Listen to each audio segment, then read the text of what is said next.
Hi guys, আসসালামু আলাইকুম। কেমন আছো সবাই? আশা করি সবাই অনেক ভালো আছো আল্লাহর রহমতে এবং তোমাদের ভালোবাসায় আমিও আলহামদুলিল্লাহ অনেক ভালো আছি।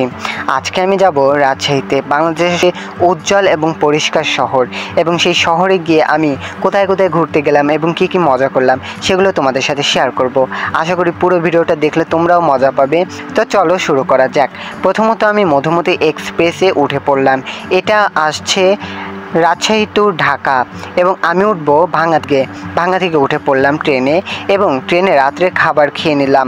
যেহেতু ট্রেন আমাদের 4:30টার দিকে ভাঙ্গা থেকে ছেড়েছে, তাই রাজশাহীতে যেতে আমাদের রাত 11:30টার দিকে আমরা রাজশাহীতে পৌঁছাবো। এবং সবথেকে সুন্দর রিভিউটা ছিল এই দৃশ্যটা আমার কাছে এতটাই ভালো লেগেছে, আর এই জায়গাটাও খুব সুন্দর লেগেছে রাজশাহীতে যাওয়ার পথে। অবশেষে চলে এলাম আমরা রাজশাহীতে। চলো, এই হচ্ছে আমাদের রাজশাহী শহর। তো আমি রাজশাহীতে আসার পরের দিন কী করলাম, পরের দিন আমি আমার এক ভাইয়ের সাথে চলে গেলাম বাজারে, এবং বাজারে রিক্সাতে আসার পথে একটি হাতির সাথে দেখা। এরপরে কিছু মার্কেট করলাম। মেন কথা হলো রাজশাহীতে আসলে আমি শপিং না করে থাকতেই পারি না নিজের জন্য, এই কারণে তো শপিং করে নিলাম। তারপরে আমরা বাজারে ঘোরাফেরা করলাম, আরও শপিং করলাম, করার পরে এতগুলা শপিং নিয়ে আমরা বাসায় আসছি। আর বাসায় আসার পরে ভাবতেছি এই শপিংগুলো কখন খুলবো, কখন গায়ে পরবো, আল্লাহ আমার তো তরিস হইতেছিল না। এরপরে আমরা পরের দিন চলে গেলাম হচ্ছে একটি রেস্টুরেন্টে, যেখানে আমরা রেস্টুরেন্টে খাওয়া দাওয়া করলাম এবং ঘোরাফেরা করলাম, সেলফি তুললাম, সুন্দর সুন্দর রিভিউ নিলাম। এবং রেস্টুরেন্টটা এতটাই সুন্দর ছিল গাইস, তোমাদের বলে বোঝাতে পারবো না, কারণ আমি এই রেস্টুরেন্টে এই প্রথমবার গিয়েছি এবং এই প্রথমবার এই রেস্টুরেন্টটা আমার কাছে অসাম লেগেছে। তোমরা জানো যে আমি রাজশাহীতে থাকি না, এই কারণে রাজশাহীর সব জিনিস, কিছু কিছু জিনিস আমার কাছে অনেকটা প্রথমবার হয়। তো আমরা এই রেস্টুরেন্ট থেকে এই খাবারটা অর্ডার করে খেয়েছি, আর হচ্ছে রেস্টুরেন্টের নাম হচ্ছে অরর 4। আমার কাছে খুব ভালো লেগেছে এই রেস্টুরেন্টটা, এবং রেস্টুরেন্ট থেকে বেরিয়ে আমরা আশপাশটা রিভিউ নিচ্ছিলাম।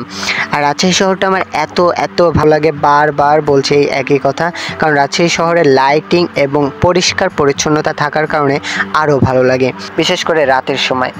এরপরে আমি ওইখান থেকে খাওয়া দাওয়া শেষ করে এসে চুল কাটবো, যেহেতু আমার চুল হয়ে গেছে এবং ঈদের 7 দিন পর ঈদের 7 দিন আগে নাকি চুল কাটা যাবে না। যেহেতু আমার 7 দিন বাকিতে আর 1 দিন আছে, তাই আমি 1 দিন লস্ট করতে চাচ্ছি না, যেহেতু আমি আর চুল কাটতে পারবো না, তাই আমি আজকে এই চুলটা কেটে নিচ্ছি রাত্রে।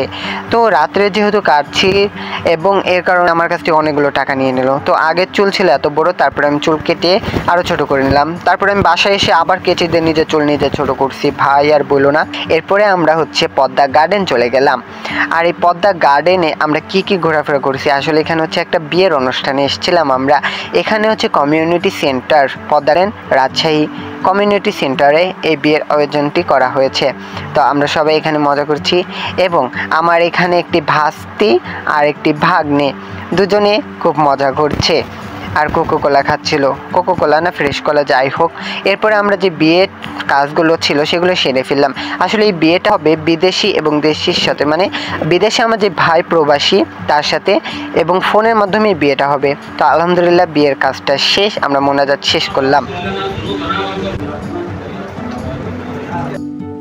তারপরে আমরা এখান থেকে একটু ঘোরাফেরা করে খাবার খেতে চলে যাব। এখানে হচ্ছে মিষ্টি বিলাচ্ছিল, বাতাসা বিলাচ্ছিল, আমরা মিষ্টি খেয়েছি, বাতাসা খেয়েছি, এরপরে আমরা খাবারও খেয়েছি। তো আমরা সবাই মিলে এখানে খাওয়া দাওয়া করছিলাম, মজা করছিলাম, আর তোমাদেরকে একটু দেখাচ্ছিলাম। তো আমরা খাবার টেবিলে এসে পড়েছি। এটা হচ্ছে Rajshahi Padma garden community centres, বিয়ের বা বিভিন্ন ফাংশনের আয়োজন করা হয় এখানে। তো এখানে আমি আর আমার ভাগ্নে এখানে বসে খাওয়া দাওয়া করছিলাম। ওই বলছে ক্যামেরা দেখে এখানে এসে একটু খাই। তো খাওয়া দাওয়া শুরু করার সময় আমাকে বলছে ভিডিও করতে।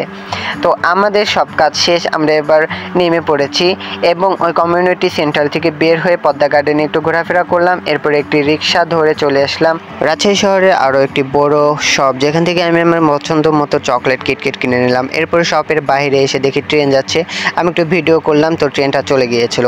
আর এই শপের বাইরে কিন্তু কোরিয়ান ফাস্টফুডগুলো বিক্রি করে, যেগুলো খেতে খুবই দারুণ লাগে, আমি তো খাই অবশ্যই। ওই শপ থেকে তো আরও আমরা বাজিও কিনেছি। বাসায় 7 থেকে চাঁদ মামা উকি মারছিল, আর আমরা সবাই মিলে বাজি ফোটাচ্ছিলাম। আসলে এটা আতশবাজি ফোটানো না, এটাকে জ্বালানো বলা হয়।